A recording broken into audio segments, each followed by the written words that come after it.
Hey everybody, welcome, welcome. It is time for a live Q&A session.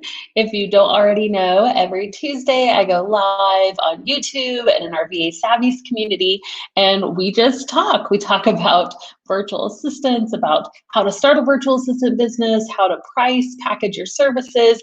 We have different discussions every single Tuesday, and usually once a month I just go live to do a live Q&A time. So that's what this time is. It's a time for you guys just to join me and to ask your questions. So go ahead if you have any questions.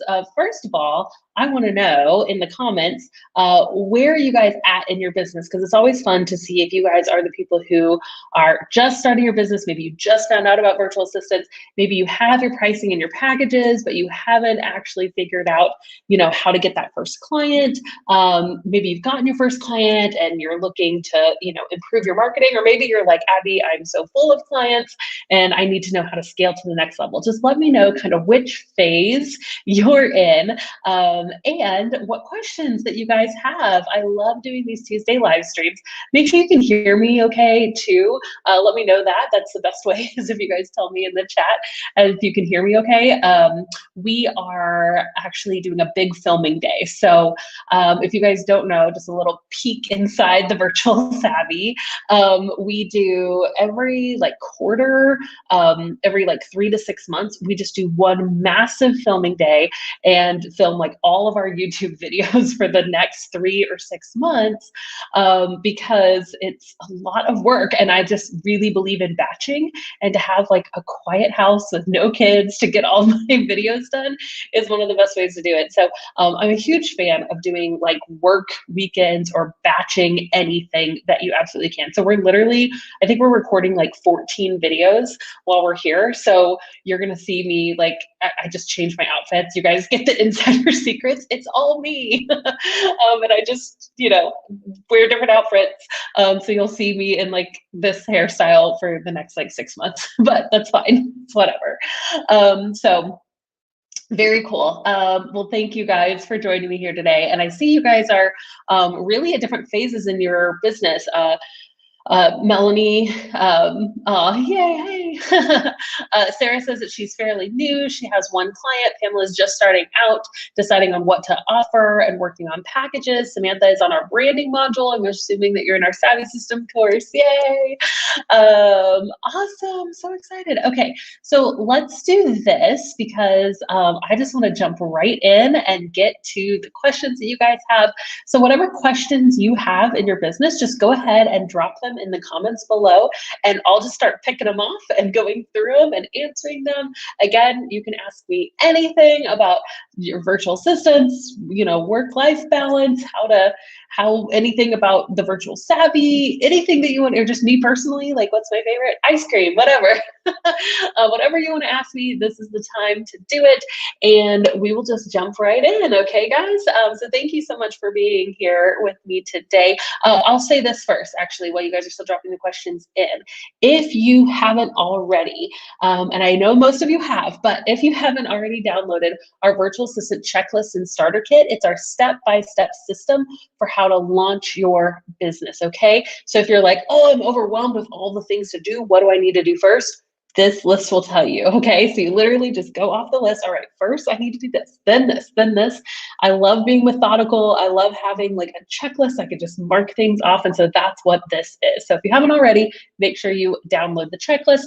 So many, we've had,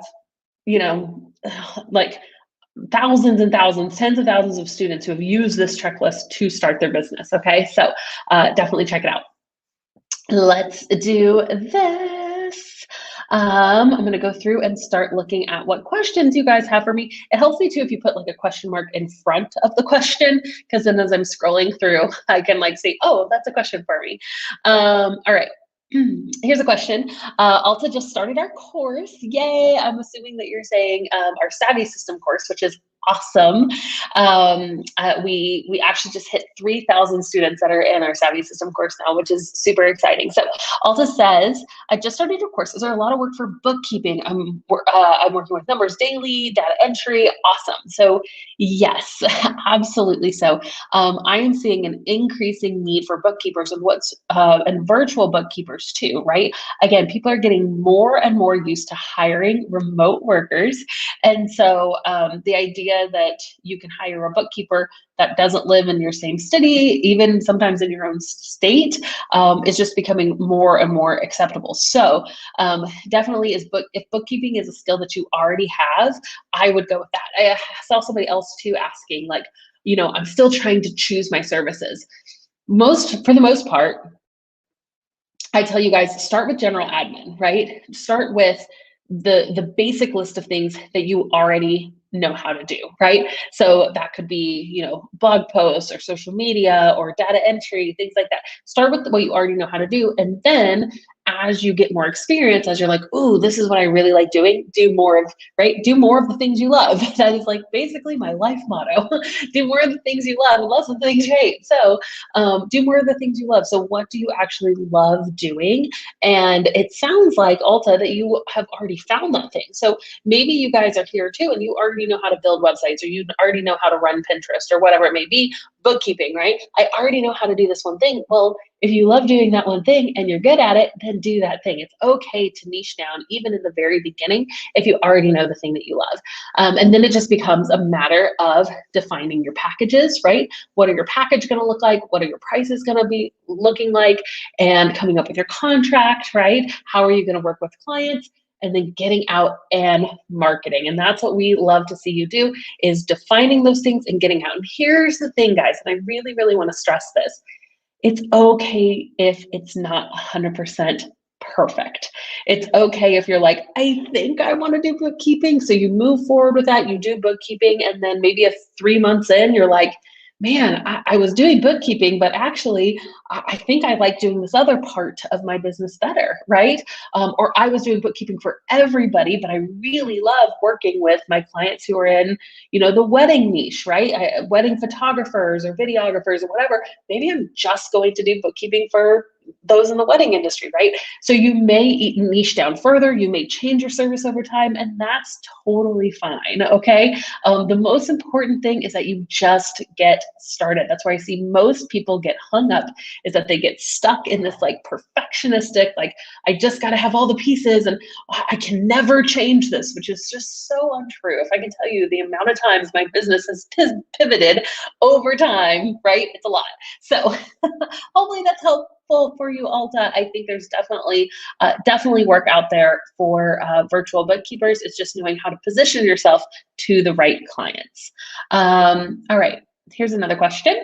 I have experience 16 years in admin and business development. Can you guide me on how to get work, become a VA for UK clients? Awesome. So my biggest recommendation, well, first of all, what's awesome about virtual assistants is you are not limited by where you live, right? So although you may decide I want to just target clients in the UK, they're definitely, I had international clients, right? I remember my first international client was a fashion blogger from South Africa. And it was just so cool because I'm like, Abby Ashley Virtual Assistants is international now. And it was a really exciting moment. So you definitely don't have to be limited just by where you live, right? But the biggest thing is to learn how to market yourself well.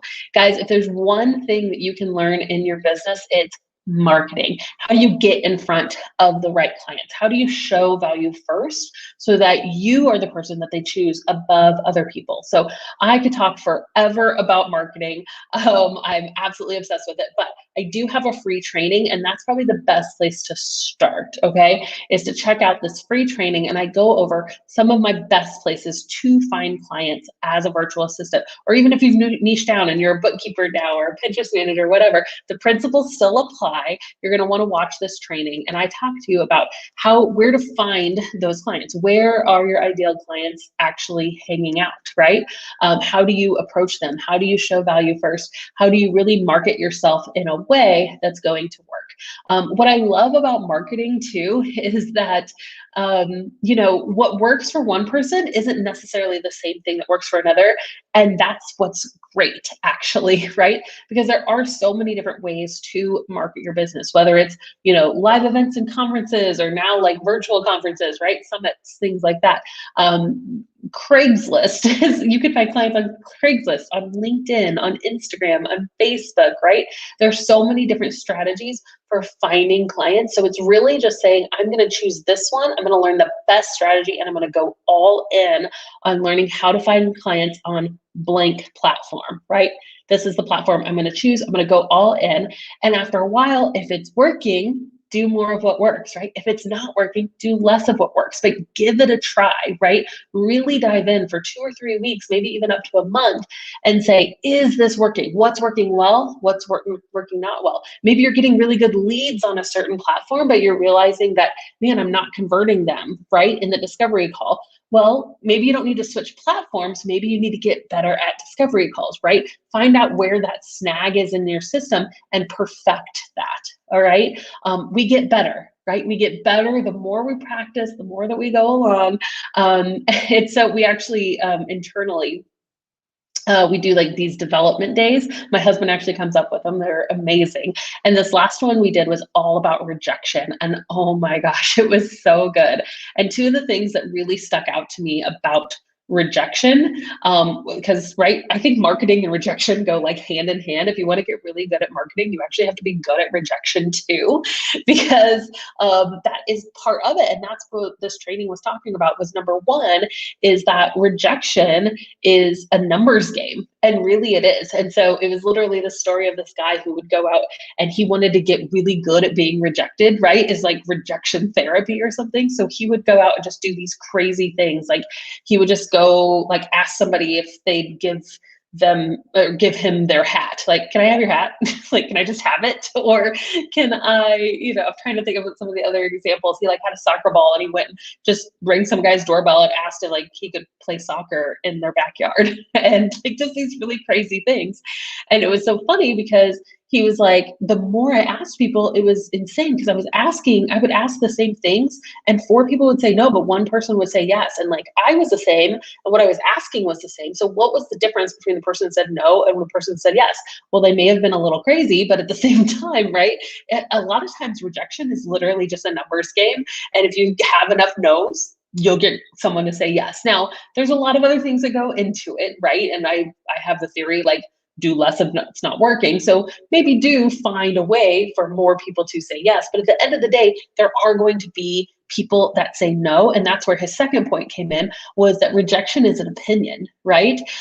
So you could be exactly the same, but one client's going to say yes and one client's going to say no. And what's the difference? Well, the client is really the difference, right? Their opinion of what they want, what they need, their biases, their background, whatever it may be.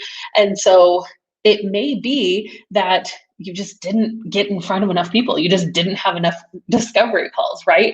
And so it was really good training. Hope maybe we can figure out a way to link it to you guys, but it was awesome. So rejection, marketing, they do go hand in hand. And sometimes you've got to have enough no's to get to those yeses. And the great thing is that you're improving each and every time. You're getting better at what you do. So hopefully the number of no's gets smaller and the number of yeses that you get over time gets bigger. All right. Awesome. Let's see what other questions we have. I'm gonna start from the bottom and go up because that's just fun. Nomi says, what kind of topics can I talk about on my social media as a VA? I'm struggling with creating useful content to share. Oh my goodness, such a good question. And I know that some of our VAs are really starting to get out there and doing content marketing, which I think is awesome. I want to say this first, okay? There's 2 kinds of marketing, and I think that they are both incredibly powerful. But let me say it this way. So there's passive marketing, and then there's like active marketing. Active marketing is making real connections, right? It's going to a networking meeting and shaking someone's hand, right? It's having a discovery call. It's sending out a proposal to somebody. So that kind of active marketing where you're actually like messaging people, right? You're making true connection is where I suggest you start with marketing. And I really believe in content marketing. I do. I think that you guys should be posting on social media, posting on Instagram, whatever. But if you're doing like 10 posts a day on Facebook and you do this for 3 months and you're like, nobody's reaching out. Like, guys, I don't know how many, I probably have like 20 or 30,000 people that follow me on Facebook, and I'll post something and Facebook will be like, 5 people saw this. And it's like, it's really frustrating sometimes, right? And there's always, I mean, there's ways that you can get in front of more people, and there's all these strategies and things like that. But what is more powerful than trying to get your message out to a ton and hoping some of them latch on, right? Trying to grow this big audience is making one-to-one connections. Most virtual assistants have between 4 and 7 clients. So you don't need 100,000 Instagram followers. You don't need 20,000 people to follow you on Facebook. You need 4 people to say yes to you, right? You need 4 people to be like, yeah, I want what you're dishing out. So where are you going to find those one-on-one connections? So that's my first disclaimer. Now, does that mean you shouldn't do content marketing? No, by all means. I love when I see you guys posting on social media, starting to, really get out there. I'm noticing that more of you guys are getting more active on like Instagram and stories, or maybe you're getting on Clubhouse or whatever and starting to talk about things. I would make a list of your clients' biggest pain points. What are the things that they're just frustrated with, right? In their business, in their personal life. So that starts out with, you've got to know who your ideal client really is, right? Who are the people that you want to work with? Do you want to work with men or women? Do you want to work with moms? Do you want to work with people who are, kind of beginning their business? Do you want to work with people who have teams, whatever it may be? What type of person do you want to work for? List it out, right? And then start to think of what are the things that they think about on a daily basis? What are some of their frustrations? And this is actually one of the strategies that we teach in the Savvy system, is how to do kind of these like market research meetings. And it actually could be a way to even find clients. If you don't know the answer to these questions, ask some of your clients, or not clients, but like ask people who would potentially be your ideal client, not to be your client, but just be like, hey, I just want to pick your brain a little bit about like, what are some of the things that are frustrating you right now in your business? Or what do you think about on a daily basis? What's on your task load? And then you can talk about your services too, right? So if you offer email management, do a whole series on email management. If you offer, writing blog posts, do some research and find out what are the best ways to write a quality blog post and talk about that, right? So those are just a couple of different ideas, your services, the pain points, and then you can talk about you too. I think that sharing personal stuff, people love to connect with people. So anything that you share that's personal is gonna go a long way too. So it's okay to snap a picture of your kid or to show your workspace or whatever it may be. There's tons of lists online too of like ideas on what to post for social media. And you can go through some of those different lists. And, again, I'm a big fan of batching, and that's literally what we're doing today. So maybe you're not good at every day, like posting something. Maybe that is your style. You're like, okay, I'm just going to say every day I'm going to try to do 1 post, and that's like my thing. That's cool. Or you could do what I do, which is like, I'm not good at every day doing 1 post. So instead, I'm going to take 1 day every 3 months and just batch record and do 14 stories or 14 videos or whatever it may be, right? Okay, let's keep going.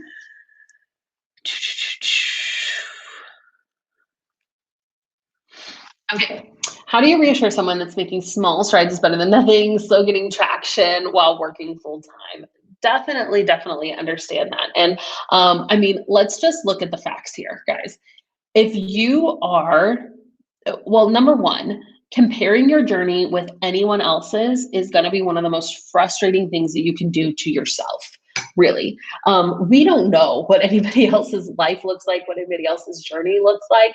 And so if you are sitting here and you are working a full-time job and trying to launch your business, and I'm sure there's other responsibilities, right? Whatever your other titles are, wife, mom, daughter, sister, friend, whatever, right? You probably have other things on your plate too. We don't know that person that's like, I started a week ago and I'm totally sold out of my services. That's awesome for them, but we don't know their life circumstances. We don't know what all the other ands on their plate are, right?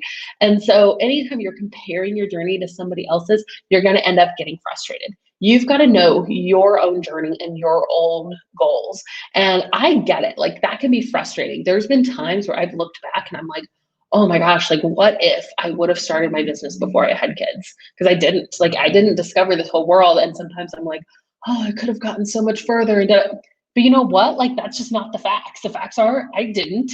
I started my business when I had kids. I have 4 to 5 hours a day to work on my business, and that's more than I used to have, right? Like now I have 4 or 5 hours a day to work on my business.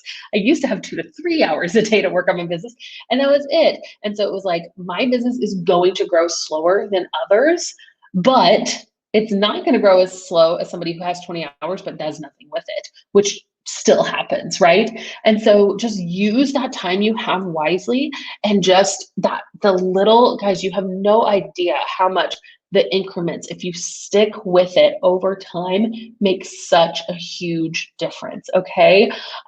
It can seem like a lot. It seems really hard at the beginning and that you're getting nowhere. Trust me, I've been like working out with like this weightlifting coach for the past 2 months, and I'm just like, oh my gosh, I feel like I'm getting nowhere. And at the beginning, I was like, this is so hard. This is so difficult. But I'm slowly noticing, I'm like, oh, the things I was doing before aren't as hard anymore. And like, I'm actually getting better. And I'm not seeing huge results, but I'm seeing results. And it's like compounding over time, right? And that's what your business has to do too. It has to compound over time.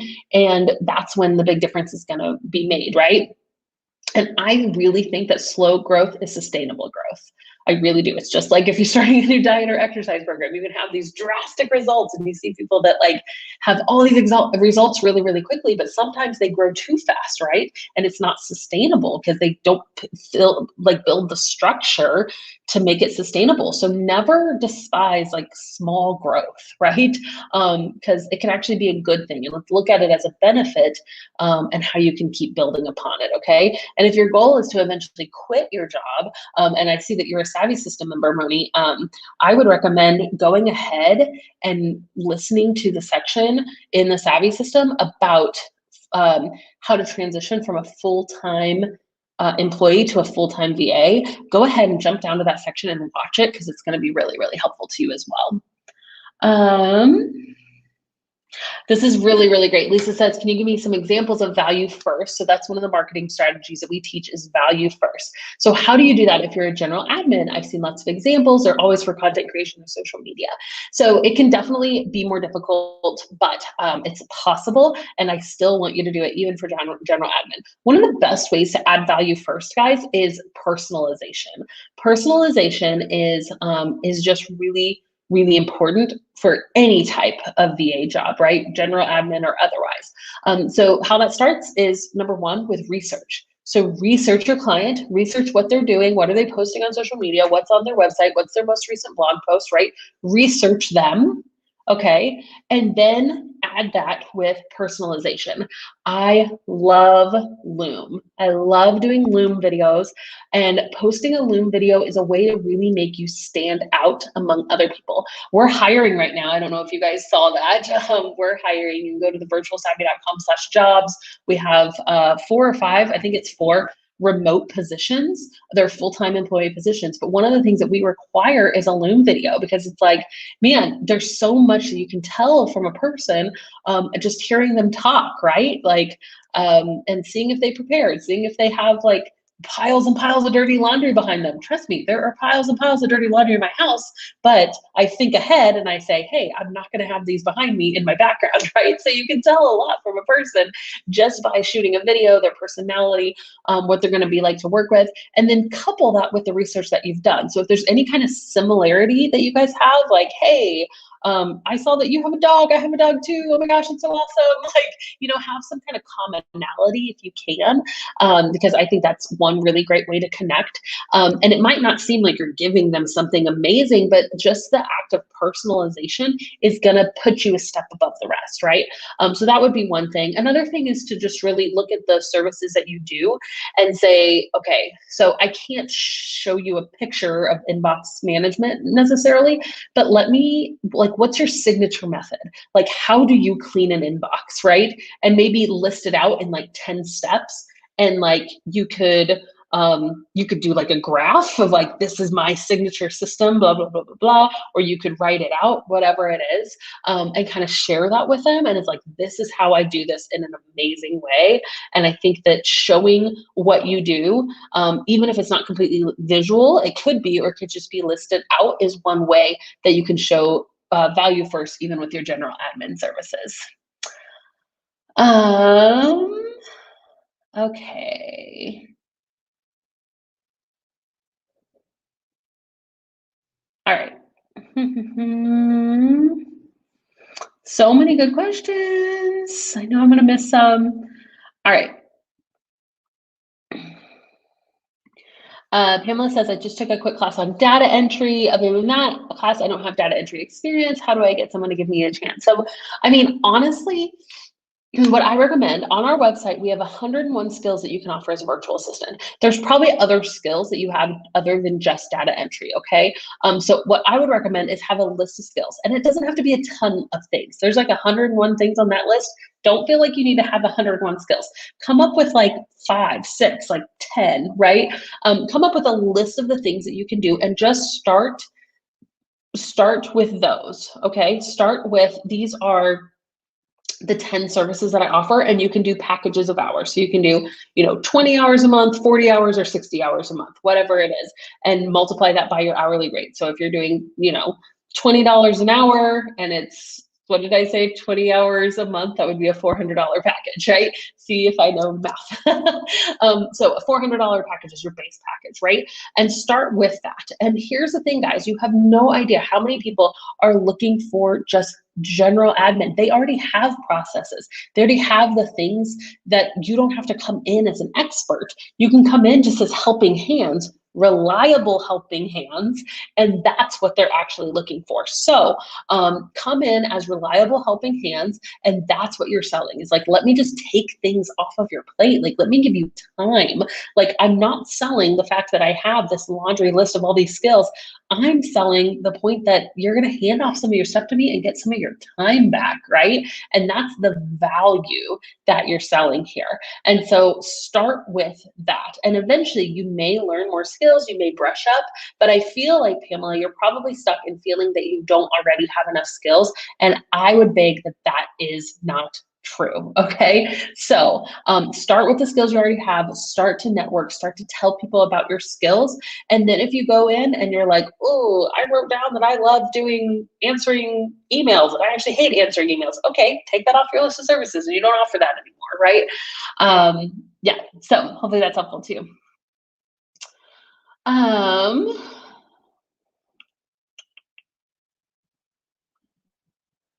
Is it a good idea, Danielle asks, is it a good idea to make a professional Facebook page or social media accounts to gain clients? Awesome question. So yeah, I usually recommend that even if you're not ready to start actively posting on those platforms, that you go ahead and claim those profiles, right? So for Instagram, you can start an account, make it a business account as soon as you can.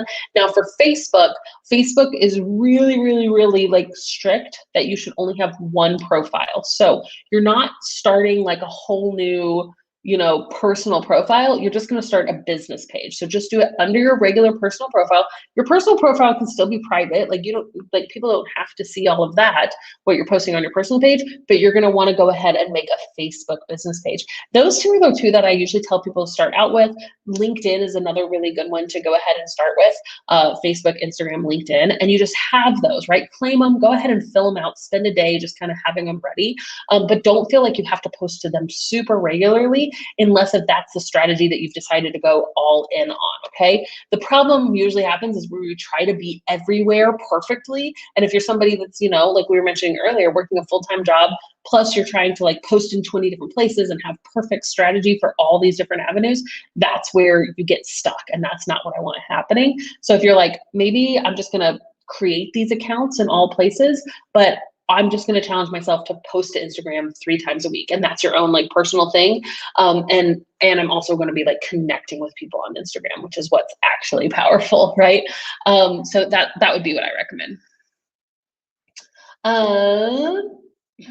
Here we go. Such good questions, guys. Trudy says, what tips and tricks did you use when you were first starting out setting up your business, but not making any money? I feel guilty, like I'm playing because there's not a paycheck coming in. Oh, I totally get that. And Trudy, that's why, I mean, make a goal, like when, and I'm like actually asking you this, let me know in the comments, like when is your goal to get that first client by? Because I think that if you know that you're working towards something, it definitely helps with that momentum. If you're spending and spending and spending and spending without clients coming in yet, like it's gonna feel like just a time and money suck, right? And in the beginning, there's not a whole lot that you need to actually be paying for, right? You need, you know, invoicing software, but you can use free things like Dubsado or Wave apps. You know, all of your personal organizational stuff could happen on a free app like Trello. You can use the free version of Canva. So there shouldn't be a whole lot that you're paying for in the very beginning. Now, maybe you're paying for like a course like ours, like the Savvy System, right? If you're paying for an online course, man, make the most of it, right? Like commit to only doing that thing that you're paying for and let everything else go to the wayside. If you're like, I am paying for this course, oh, but I want to start a website and I want to start a podcast. No, I'm paying for this course, so I'm going to stick to this and only do this so that you can get results faster, okay? So that would be my recommendation. Number one, make a goal, right? When do you want to have a paying client by? So you know very clearly the date that this is all going to turn around. Number two, use free tools in the very beginning. And number three, if you have invested in a course or an online program, go all in with it before you try something else. Let's see here. Oh, this is a good problem, Angie. I started not realizing that this was going to take off, so I gave the client my name, social security number, and a W-9 rather than an EIN. Now I'm getting more clients, and I know I need my EIN. What do I do about my first one where I filled out my social security? Should a new W-9 be filled out? I don't necessarily. So I mean, it's all going to work out in the end. I would probably go ahead and send them a new one for the new tax year. I think that's fine. I'm not an accountant or a legal person, but as long as you have that EIN with all future clients, I mean, I'm hoping and assuming that this first client was a trustworthy person, so you shouldn't really have any problems there. But there's nothing wrong with giving them an updated form with that EIN number, which is probably what I would go ahead and advise you do. Okay, it just makes a difference that they'll be putting your EIN number on like your 1099 forms instead of your social security number, which is what you want. Everybody, if you don't have an EIN number, make sure you get one. We don't want to give our social security number out to clients. But if you do, you know, if you made this, Angie, it happened. Let's just move forward, get them that updated form. And yeah, that'd be my recommendation. Let's see. So many good questions, you guys. Oh my goodness. Hold on. I want to celebrate with you, Angie. I didn't even see this. I was hired by my first client on Thursday, just booked my second one yesterday. Talk about potential third today. I just found about virtual assistants and Abby 4 days ago. Angie, that's so awesome. So proud of you. You are growing fast. I love it. Let's see. When can I go to get the list of free products you used together? Okay, so to get started, so we have a list, and somebody on my team hopefully can post it. It's a list of like my favorite tech tools. I forget how many it is, but there's a ton of them. My favorite ones just off the cuff are, oh, I didn't realize I still had this banner up, sorry. My favorite ones just off the cuff are for like client management would be either Honeybook or Dubsado. I think most of our students are like side either Dubsado or Honeybook. Dubsado is the one I'm more familiar with, and I like that you can have a few clients for free on Dubsado. So Dubsado for client management. They also do invoicing and billing, but you can also use just Trello for your project management, and then an app like Wave apps for invoicing, Canva for creating social media graphics. There's others. If you guys have others, post your favorite like free tools in the comments, because I love free tools. But we have a blog post as well that I can have my team link below. Let's see. Here's a question. I think I lost my only retainer client. Oh no! I've been trying to work with them. They have really horrible follow through. Expect me to babysit them if they forget something. Yeah, I can't work like that, but I really need them as a client right now. Should I drop them? Okay, so it's such a toss up. Like, I mean, my gut instinct is always just like, no, don't work for people like that because it's not gonna stop, right? I'm guessing, and I would just like probably say that this is the kind of person that probably didn't even want to charge, like didn't want to pay you your rate too. Because I've noticed that people who don't want to pay your rate are usually the like problem clients like this that won't communicate. They just don't have their stuff together, right? And going forward, like now like these are like red flag. I do not want another client like this. Man, if there's any way to let them go, like let them go. Like get out of that situation as soon as you possibly can. At the same time, like I understand it because I started my business like living in a basement apartment, like we were super, super, super broke.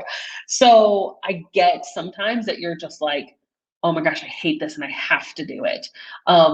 Which is a terrible place to be in. So like I'm not telling you like don't be able to like buy groceries if you can't afford to get rid of this client, but man, like just put in the work to get another client. And as soon as you get another client, I would get rid of that one 100%. I have not seen it really work out where there's been a client that has been like this really, really difficult client and you've been able to transform them into this all-star client. It's like the like, you don't date someone for who they could be. You have to like accept them fully as they are, or marry someone, right? You can't like marry someone for who you know they could be. Like you can't be with a client for who you know they could be. You have to be with a client who you like can accept them fully as they are. And if they are just not a responsive, good client, then yeah, it's not your job to make them into that. So get rid of them as soon as you can, but also feed your family. So, work really hard on marketing until you can replace them. Yay, April 1st is my goal to have a paying client. I'm loving the Savvy system. That makes me so happy, Trudy. Just keep going towards it. You can do it. Don't get stuck on all the little things, just keep moving forward. I love it. So good. Okay, this is a good question. So Monicela says, I have an issue. How do you explain generalists, but your client wants you to do Monday setup, etc. It's like things that aren't in your wheelhouse, right? So she's basically asking like, I said I'm a generalist, I said I can do all these things, and my client is asking me to do these things. So two things. Number one, check your contract. If they hired you to do one thing and then you're doing other things in general, that's called scope creep, and we don't want that. So you can say, hey, like I could do this, but you're going to have to pay me separately. Could be one option, or another option because what you're saying is you can't do this, which is fine, right? The best thing is just to be honest with them. So if you're working with them on package based, right? So you said, I'll do this for this much money, and that is going to take you way more hours that you're not going to get paid for. Like, no. Like that is the definition of scope creep, right? But let's say that you're like, they're paying me hourly, so like I could figure it out. It's just going to take a long time. I mean, you can be honest with them. And I have literally had clients pay me to figure something out, which is like crazy to me. But they've done it. And it's like, hey, all the power to you. So the best thing is just to be honest, to let your client know, hey, I don't actually have any experience in that. I can help you find somebody. Like I could use my hours to help you find somebody that actually is good at this and you could pay them separately. Or I could use my hours to figure it out. Just know it may take me, 3 to 5 hours just to figure out how to do the thing that you're asking me to do. So that would be my recommendation. Such good questions, you guys. I feel like these are like deep questions, like really, really good. All right, Samantha says, I've been reaching out to people I know about my business, pushing past my comfort zone, yay. They're super happy for me, keeping an eye out, and notice a resistance providing any names or contact info. I'm not sure how to work through this challenge. Okay, so I totally get that, and that's okay, right? Rejection is a numbers game, and even this might not seem like rejection. In a way, it's kind of like, you're not doing what I asked you to do, right? So you can do one follow-up. It kind of depends on your comfort level. So let's say that you emailed a bunch of people and they're like, yes, definitely, I'll keep you in mind.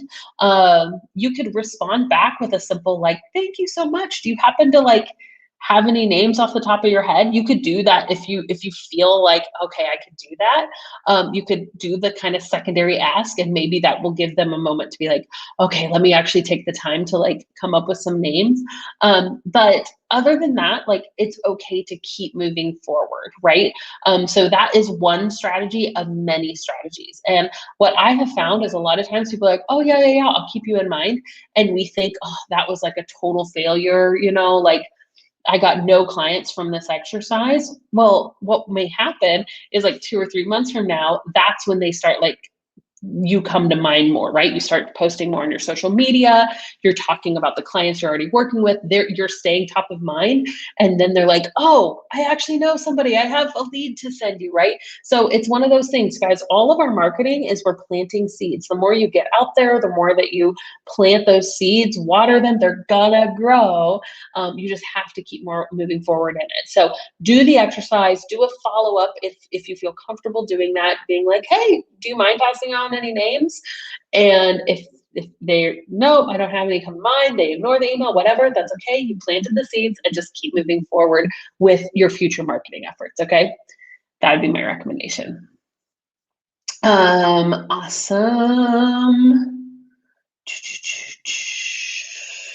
This is so cool.